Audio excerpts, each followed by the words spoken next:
You're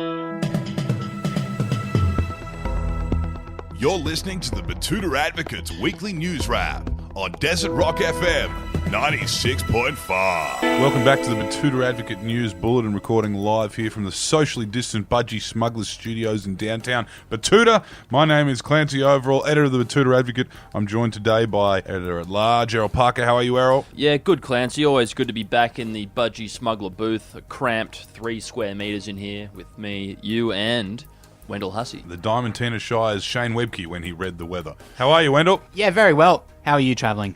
Not too bad at all. Much better than Melbourne, apparently. What's going on in the news? Well, Melbourne's been taking their most European city vibe to a whole nother level. Yes, as we pointed out in our live show to No Laughter, they've always had a bit of a European vibe down there in the southern capital. Of course, the architecture is a lot more Victorian in the British sense of the word. The sun sets a lot later, and they're obviously terrified of African teenagers. But there's something else about Victoria, Melbourne, particularly this week, that makes it even more European. They are riddled with coronavirus.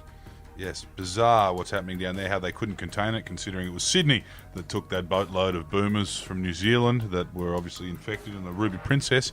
But the virus has run wild in Melbourne through clusters, workplaces, retirement homes and schools. Yeah, it's not looking good. And there was a comment on our Instagram from an account named Pex in the City that said, "I'm surprised Queenslanders even know what the internet is." I'm assuming he's an angry Melbourneian there. Melbourneite, I think they go by, and yes, he probably is, because that saltiness could only come from that far south. And we do have the internet, Pex in the City, because we keep getting updated on how fucked you guys are every single day. In some other Australian city-centric news now, and Brisbane residents have fired up the mushroom heaters as temperatures dip below 25 degrees Celsius. Yes, it's getting a bit cold down there in the mighty brown snake, and if there's one thing Queenslanders hate more than full-strength beer, it's cold weather. Our Brisbane reporter told us that the city's residents were frantically rushing around to grab their Kathmandu puffer jackets and dust off the old outdoor heaters. So if you're a listener in that part of the world, we hope you stay rugged up. And some music news now. Sting has announced a reunion tour after misinterpreting desperate calls to reform the police. That re-prefix is a real tricky one, isn't it, Wendell? Certainly is. I've been done with the resign, re-sign thing quite a few times. Yes, that's why you're still here. Well, it's gotten the better of iconic British rock group The Police, who have decided to hit the road again after seeing all of the signs calling for the police to reform. I guess it's fairly understandable that their brains are a bit frazzled now after all the tours and the lives in general that famous musicians lead. But yes, they're back after ripping the tarp off an old tour bus with flat tyres. Sting reportedly declared they want the police to reform. They got it. We're reforming, baby.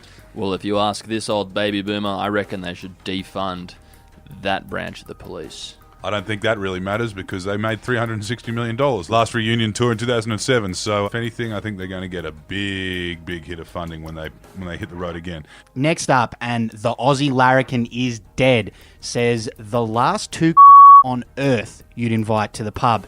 You wrote this one, Clancy. You wouldn't enjoy a 2016 Margaret River Shiraz with Andrew Bolton, Rowan Dean? No, not at all. I don't think many people would. In fact, they would be the last 2 on earth that most people would invite to the pub.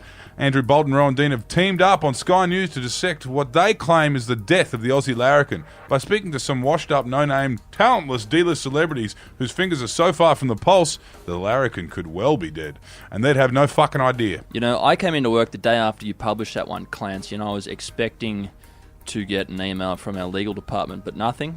We didn't even get a peep out of Andrew Bolt, so I reckon you would be well in the clear to publish your follow-up article on that, which I believe is quite a graphic recount of Andrew Bolt and Rowan Dean engaging in a 69 complete with one grab from the article, I'm saying, squirted his man jam down Andrew's throat. That's very, very Larrikin rhetoric you're throwing around there, Errol. And I certainly doubt that these blokes have ever really spent much time on the roadside with shovel in hand around the Larrikins that they think are dead. I guess basically what they're saying is they can't make racist jokes on national television anymore, so Australia is now lacking a sense of humour.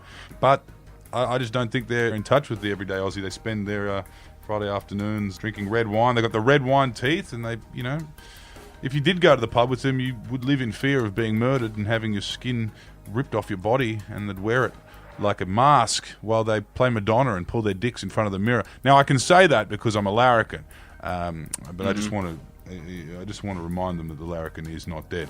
We'll finish with some local news, and a private school man has regaled his private school friends with a story about private school. That sounds like what you get at the pub with Andrew Bolton, Rowan Dean, to be honest. There's a million of these kinds of stories, and they're always told by the same type of person, you know, those big forehead-looking fucks. Anyway, this story in particular from this article comes from this finance analyst called Toby, who said, "Oh, boys, do you remember the time we all drove our Golfs onto the school oval and pumped 50 Cent through the speakers? Ha! What a laugh." Does sound hilarious. Of course, they didn't have to live by 50 Cent's motto, which was get rich or die trying, because they were born rich without trying.